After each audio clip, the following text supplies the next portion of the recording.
Hello বন্ধুরা, সবাই কেমন আছেন? আসলে সবাই অনেক ভালো আছেন। তো আজকেও হাজির হয়ে গেলাম আপনাদের মাঝে একটি সিক্রেট কাজ নিয়ে। হ্যাঁ বন্ধুরা, এই কাজটি এমন একটি চমৎকার কাজ যা আপনাদের কল্পনার বাইরে, হয়তো বিশ্বাস করবেন না।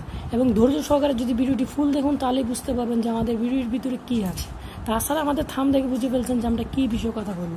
হ্যাঁ বন্ধুরা, আজ আমরা এমন একটি বিষয় নিয়ে আপনাদের মাঝে হাজির হয়ে গেলাম যেটি খুব গোপনীয়ভাবে আপনাদেরকে বলা হচ্ছে। যদি ধৈর্য সহকারে ভিডিওটি ফুল দেখুন তাহলেই বুঝতে পারবেন, তাছাড়া কেউ কখনো বুঝতে পারবেন না। তো চলুন বন্ধুরা, কথা বাড়িয়ে কাজে আসি।